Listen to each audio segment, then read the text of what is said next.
चाहे वो नोएडा की बात हो, गाजियाबाद की बात हो, ये भले बहुत अर्बनाइज सीट हैं और यहाँ पर ये कहा जाता है कि जो बाहर से आए हुए लोग हैं जो वहाँ अब आकर के दूसरे राज्यों से आकर के बस गए हैं, वो बहुत इम्पॉर्टेंट वोटर क्लास है और वो भी बहुत हद तक तय करता है, डिसाइड करता है कि यहाँ के नतीजे क्या होंगे।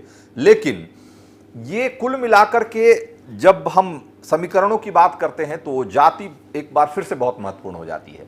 यहाँ तक कि गाजियाबाद और नोएडा जैसे सीटों पे भी इस बार जातीय समीकरण के हिसाब से इन सीटों के नतीजों को देखने की कोशिश हो रही है। देखिए रंजीत, और हाँ, जो नोएडा की बात है, गौतम बुद्ध नगर की बात है, हाँ, इस बार 2014 के पार्लियामेंट के चुनाव में आप देखिए 2014 के पिछला जो पार्लियामेंट का चुनाव हुआ था, यहाँ बीएसपी चुनाव जीती थी गौतम बुद्ध नगर से, सुरेंद्र नागर साहब जीते थे और बाद में वो समाजवादी पार्टी में आ गए। समाजवादी पार्टी के राष्ट्रीय महासचिव हैं और राज्यसभा के मेंबर ऑफ पार्लियामेंट हैं। और कहीं ना कहीं फिर बीएसपी के कोटे में ज़्यादातर ये जो 8 पार्लियामेंट सेगमेंट हैं, इसमें ज़्यादातर बीएसपी के कोटे में ही सीटें हैं। अच्छा। और बीएसपी ने एक बड़ा प्रयोग किया कि ज़्यादातर गुर्जर कैंडिडेट ही चुनाव मैदान में उतारे हैं। एक बड़ा प्रयोग यहाँ बीएसपी ने किया है। जैसे अच्छा। सतवीर नागर यहाँ चुनाव लड़ रहे हैं। आप देखिए कि दादरी और नोएडा के आसपास का जो एरिया है, तो बैकवर्ड में जैसे चौधरी अजीत सिंह के आने के बाद, राष्ट्रीय लोकदल के साथ आने के बाद जो जाटों का मेजर चेक है, वो अलायंस के साथ खड़ा है, गठबंधन के साथ खड़ा है। इसके अलावा सतवीर नागर खुद गुर्जर है और वो कैंडिडेट हैं गठबंधन के, और दूसरा सुरेंद्र सिंह नागर के हाथ में यहाँ कमान है। तो और नरेंद्र सिंह भाटी जैसे पिछली बार के जो कैंडिडेट थे, अच्छा एसपी बीएसपी का दोनों पिछली बार के कैंडिडेट गुर्जर थे। इस बार क्या हो रहा है कि चूंकि एक सेंट्रलाइज वोटिंग का पैमाना है गुर्जर कम्युनिटी का, और जो सिकंदराबाद के आसपास का एरिया है जहां पर डोमिनेट करता है यादव, तो गुर्जर, यादव, जाट और मुस्लिम कॉम्बिनेशन।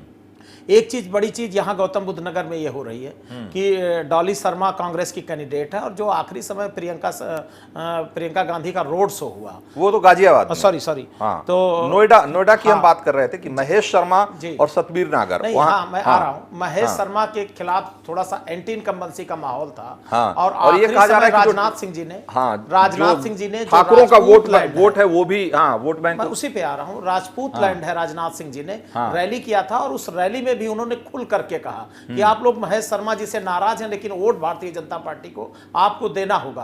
और ये चौबीसा है राजपूतों का, जहां पर यह कार्यक्रम हुआ था, रैली हुई थी राजनाथ सिंह जी की। तो कहीं ना कहीं राजपूतों के बीच में राजनाथ सिंह जी बहुत भावनात्मक बोल रहे थे। तो महेश शर्मा जी चूंकि ब्राह्मण कम्युनिटी से आते हैं और शर्मा कम्युनिटी का बहुत अच्छा प्रभाव है खासकर शहरी एरिया में, तो राजनाथ सिंह जी ने राजपूतों से सीधे संवाद करने की कोशिश किया यहाँ पर। तो कहीं ना कहीं, अच्छा दूसरी चीज है कि जो कांग्रेस के यहाँ कैंडिडेटर हैं अरविंद सिंह, और वो भी चौबीसा से ही आते हैं, राजपूतों का जो चौबीसा है।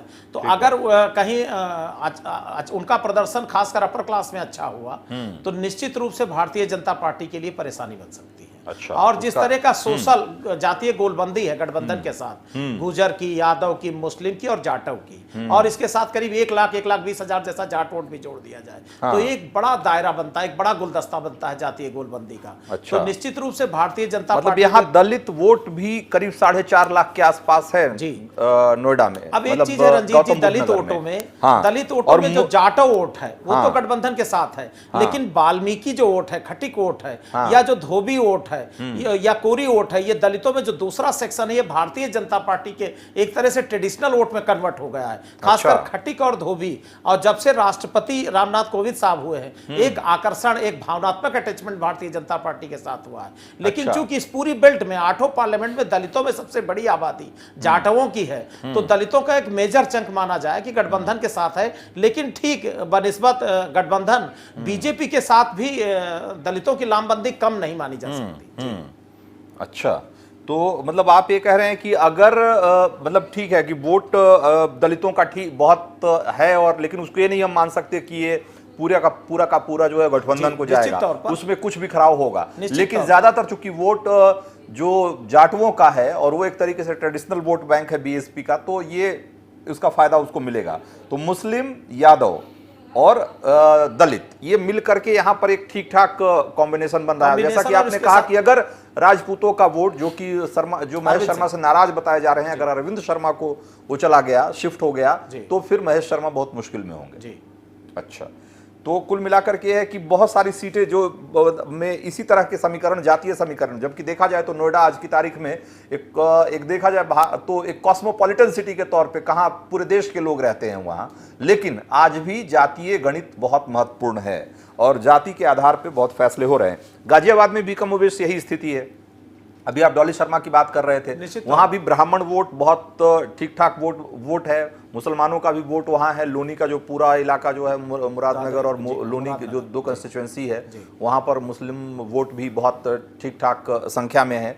तो वहां क्या समीकरण दिख रहा है आपको? देखिए, जो इस एरिया में सबसे बड़ी चीज़ ये है कि यहाँ पर भी एक तरह से गुर्जर की, जाट की और एक सेक्शन यहाँ यादवों का भी है। फिलहाल जो 8 पार्लियामेंट सेगमेंट है, यहाँ जो ट्रेडिशनल वोट बैंक है यादव, कोई बहुत बड़ी संख्या नहीं है। किसी भी पार्लियामेंट सेगमेंट में आप देखिए तो एक सिकंदराबाद असेंबली यादव डोमिनेटेड है, या 8 असेंबली में चले जाइए। अच्छा। तो 8 पार्लियामेंट सेगमेंट में एक सिकंदराबाद मिलेगी। बाकी इस एरिया में गुर्जर, जाट, जाटव, मुस्लिम का कॉम्बिनेशन है। तो कोई यादवों का बहुत बड़ा वो नहीं है। लेकिन यहाँ पर जो है, चूंकि डॉली शर्मा कितना जबरदस्त चुनाव लड़ती हैं और उनके साथ जो अगर अपर क्लास का शिफ्टिंग होती है, एक अच्छी शिफ्टिंग होती है, या बीजेपी के ट्रेडिशनल वोट बैंक की बात किया जाए, अगर वो, चूंकि वो मेयर का चुनाव लड़ी हैं और बहुत ही धमाकेदार ढंग से वो चुनाव लड़ी थी, और जिस तरह रोड शो सफल हुआ है प्रियंका गांधी का, अगर कहीं डिवीजन बड़े लेवल पे होता। हाँ, दूसरी चीज ये भी है कि अगर माइनॉरिटी वोट का उन्होंने बड़ा डिवीजन किया तो ये गठबंधन के लिए खतरे की घंटी है। दोनों चीजें हो सकती हैं